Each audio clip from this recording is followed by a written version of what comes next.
Namaste and hello, my friends. My name is Kai. Um, Welcome to my channel. This is just a sharing of my own personal little world and the things that I've learned and the way that I exist in the world. I share it with you with primarily I share it so that my grandkids and great grandkids can uh, find out who their grandpa was. Eventually, I'm going to die, and they're going to have a few limited memories of who I was. And with the advent of this technology, we get to pass on to our prodigy and our descendants some bits of wisdom that they might be able to use that will help them in their own journeys. And in the meantime, if you happen to want to look and you find something of value in these sharings, make use of them. Um, totally up to you. So today's topic is friendship. And it's come to my attention that we have different expectations of what friends are. And those expectations are based on our own personal world. It's what's happened to us, it's our way of viewing friendships. And so we don't, I'm really trying to feed a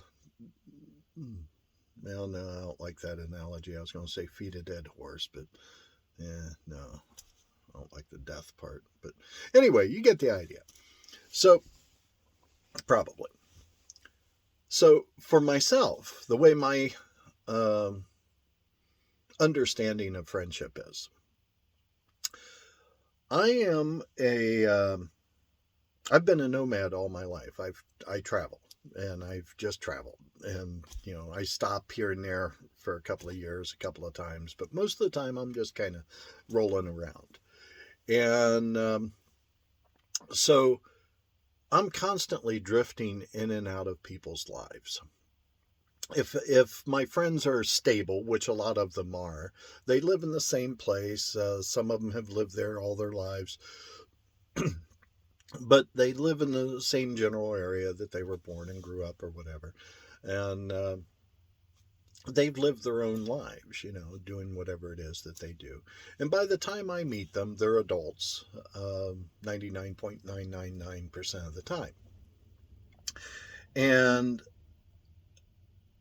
as adults, I meet this other human being drifting through life, doing their general thing. And there's an energy between us that says, oh, hey, this person is pretty cool. I'd like to hang out with this person.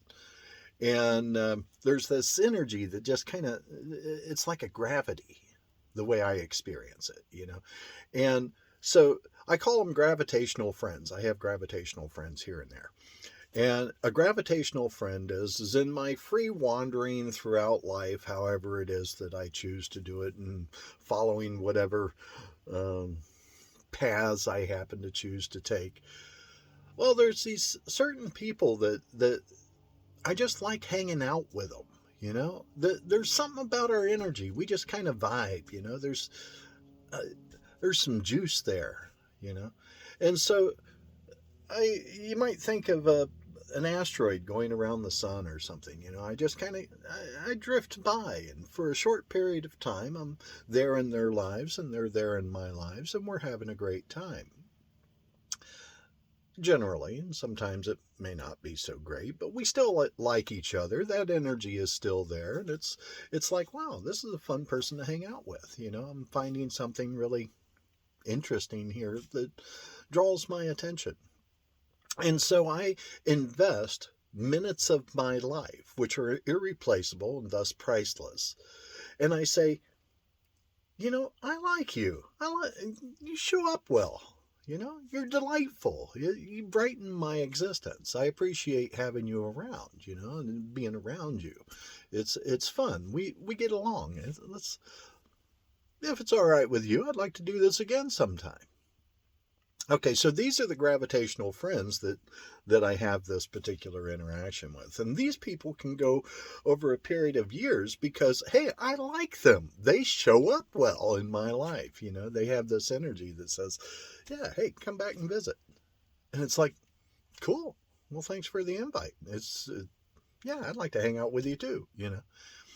And and then after a while, you know, the time spent with these friends, it's just like with the friends that I meet on a daily basis, you know.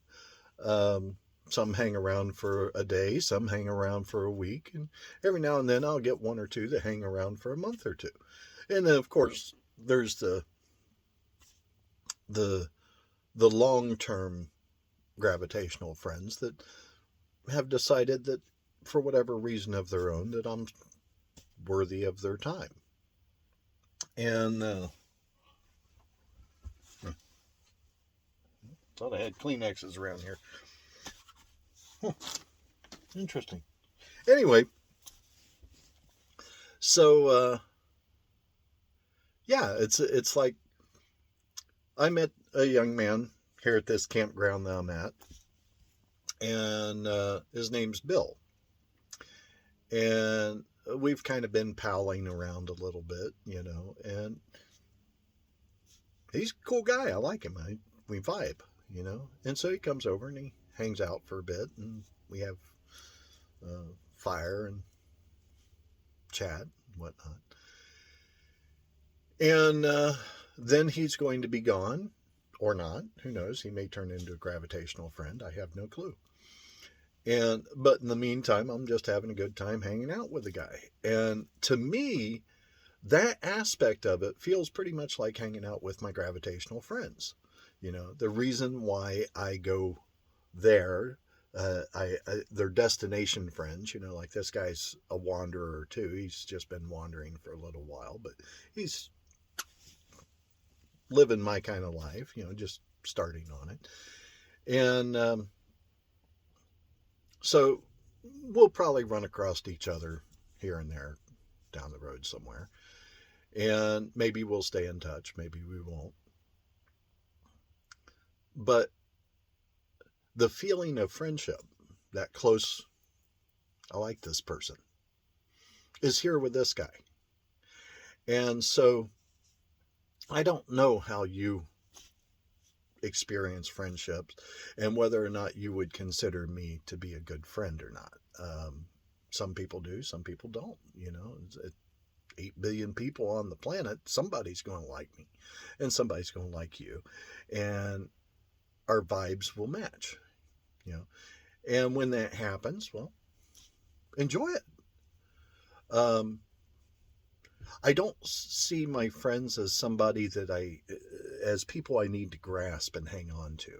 Um, the grasping and hanging on to doesn't, that's not the important aspect of my experience.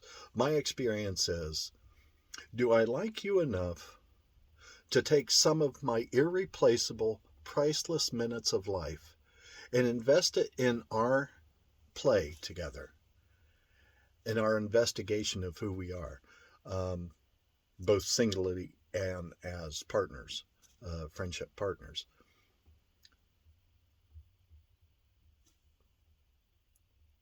Am I going to continue to invest those minutes over a long period of time?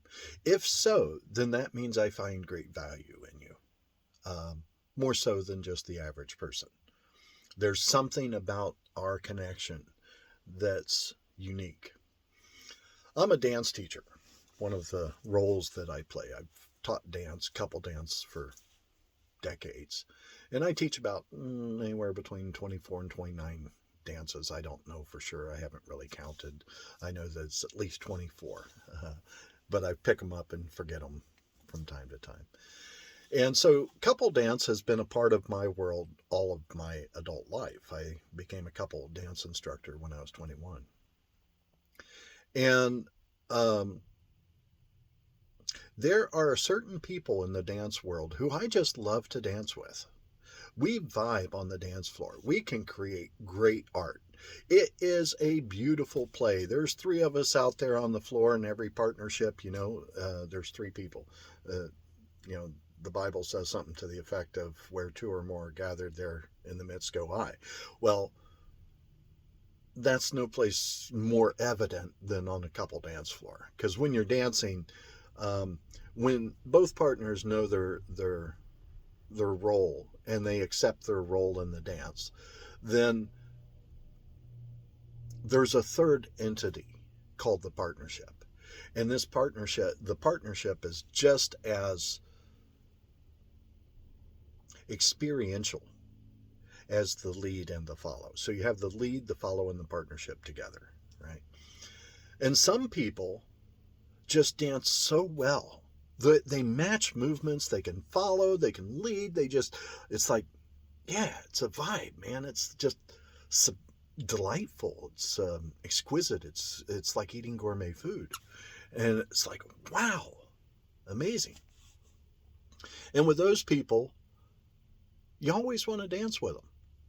Anytime you're around each other, you want to dance, man. Let's put on some music and have a good time. And sometimes we'll dance a dirge. We'll dance a sad dance. Why? Just because it's fun to dance a sad dance. It's part of life. And with those same people, other dances will be just absolutely ecstatic. They'll just be a blast.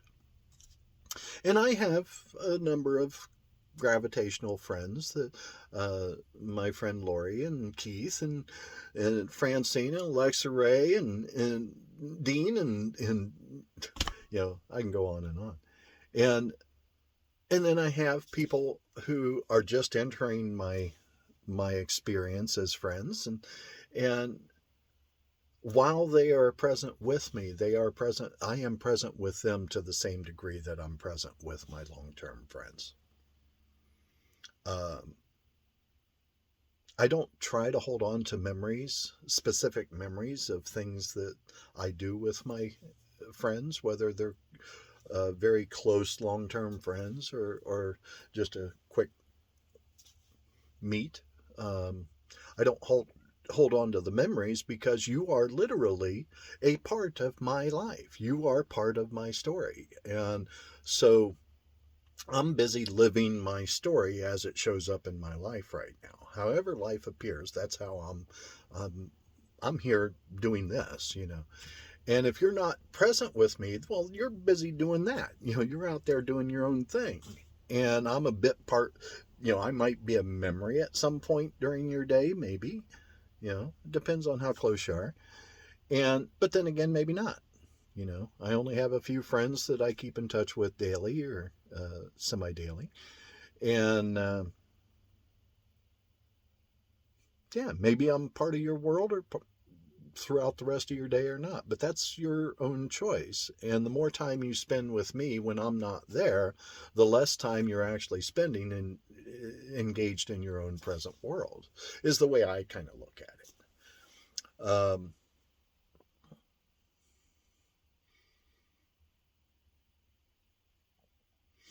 I have had it mentioned that not remembering those deep discussions that that I've had with some of my close friends is kind of a off-putting in a way, but it's across the board with me.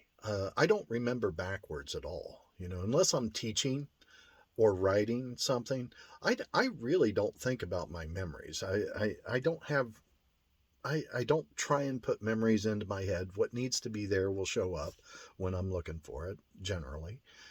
And I'm okay with that. But those deep talks and those deep experiences that we have with each other, they don't go away. They integrate into who we are, and remembering the specific of the event to me is, I don't see that as truly necessary. I don't care if anybody remembers specific things about my past, our time shared, because of the fact that well, that was then. Now's now. Let's have a memory. Let's create a memory now. Except for, I don't care if it's a memory. It really doesn't matter. What really matters is do I like you enough to want to invest a handful of minutes with you or more? You know, how many minutes of my life am I willing to give you? That's the measure of my affection. And I consider that the measure of your affection. I don't want anybody to be friends with me out of obligation or anything like that. I want them to be friends with me. I want them to want me around just because they like who I am. How am I showing up? And, in our interactions, do we have more pleasant times than unpleasant times? Are we growing together? These are the measures of my friendship. What I hold as friendship is, am I growing because of my interaction with you? And how am I helping you to grow? How am I helping you to live a happier life? That's the important aspect of friendship, as best I can tell. And it may not be the way that you see things, but then again, you haven't lived this hyper mobile lifestyle like I have. I have those friends that I mentioned a short while ago. These are people who have been in my life for a while now. And before I met them, I really didn't have long-term friends. Uh, I didn't have very many. I really didn't have gravitational friends. Well, yeah, I guess I did. But strangely enough, those dropped off, you know. And it's just the way things go. And perhaps if I was a more settled individual and worked the same job and had the similar experiences as people who have hung out in either in one spot or who have moved around a bunch, but while their tendency, their inner desire is to stay put and to nest and things like that, to create something in one spot. Um, if that was my tendency, I'm sure I would think of friendship differently. But that's not been my life. And so I don't know what that experience is like. My experience is Kai season. Uh, a very close. I had a girlfriend, beautiful young woman who, well, she's 53 or something, but we dated for a bit, and then we became good friends. And she would she called when I came to town Kai season.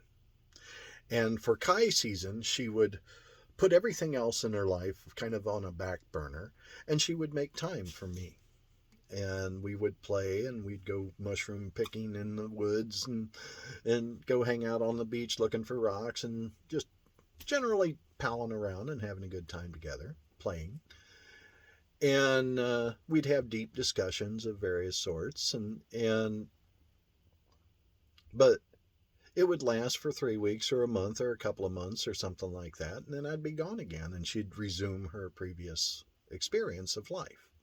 Um, she actually didn't particularly like it when I stayed too long because she kept putting things on the back burner that she needed to get to, but it was Kai season, so you play while the sun's up. And so even though most of my friends don't travel, most of my friends have an established location. Bellingham has the Bellingham, Washington area has three of my gravitational friends that live all in the same little area, and the each one of those have their own life there. One of them has been living in the same house as. Matter of fact, two of them have been living in the same house since I've known them, and 18, 20 years. And I own nothing from 20 years ago. Oh, no, I take that back. I have a pocket knife that uh, a friend gave me back in 2000. So, but other than that, I don't think I have anything from 20 years ago. And that I can recall. So in any case, the idea is when you stay in place for a long period of time, then you can accumulate friends over a period, right? Um, it's kind of like simmering into a deep friendship. And in my life, that's not really been something that's been especially prevalent. In my life, it's like, boom, hey, I like you, let's hang out. And we find out that just by hanging out, just how much we're going to like each other, whether it's worth keeping going. And so even though they stay put, I still drift through their life. So in my world, my personal world, it's as though they are drifting through my life, and at any given moment, it's Lori season or Keith season or Francine season, even though they're the stable ones and I'm the one traveling through.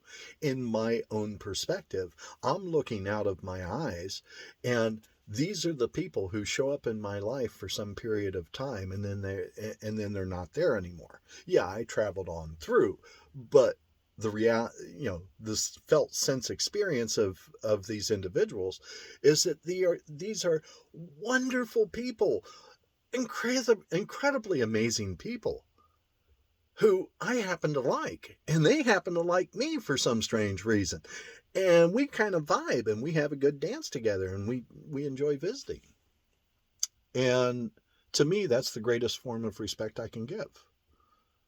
If I'm going to spend my time with you over a long period of time, if there's going to be accumulated friendship, accumulated time spent, then you're important in a unique way in my life. Our energies work well together. And so I let you witness me, and I ask that you let me witness you. And you can show up however you want. I don't care if you're happy, sad, mad, glad, whatever. It really doesn't matter. Just if you're showing up,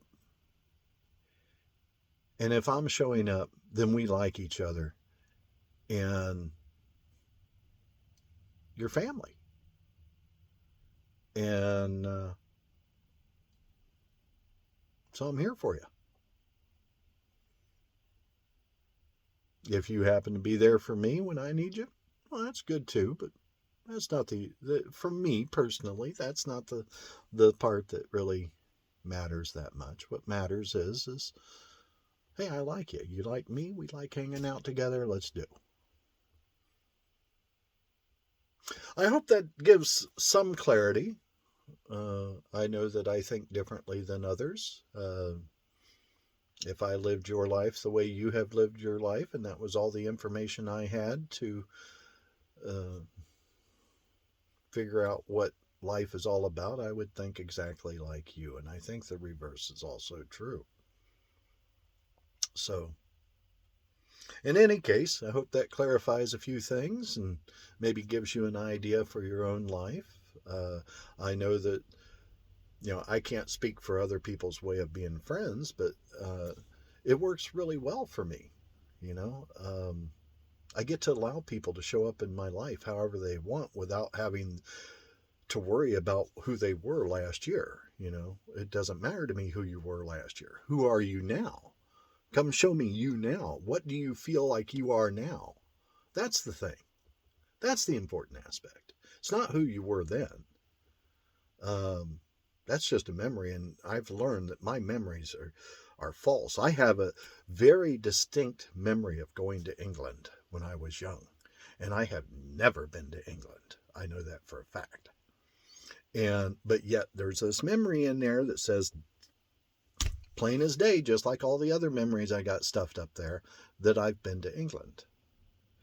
And that's because I traveled around posing as an Englishman from North Kensington to London for many years. And so I thought with a British accent, I used to tell everybody I was from North Kensington to London and all of that. And so I spoke this memory so many times that it's now implanted as a real memory. So I don't trust any of my memories. But who you show up with now or show up as now,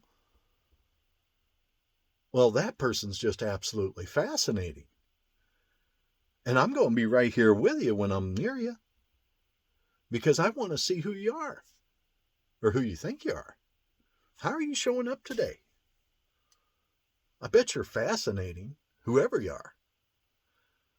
And I'm going to be right here, man. I want to find out who you are right now. It adds spice to the life.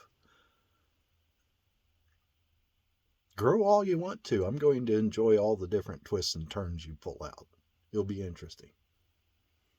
And I'm going to give myself the same freedom. There you go. Have a great day. Speaking of friends, I'm heading down to see my friend Dean today. So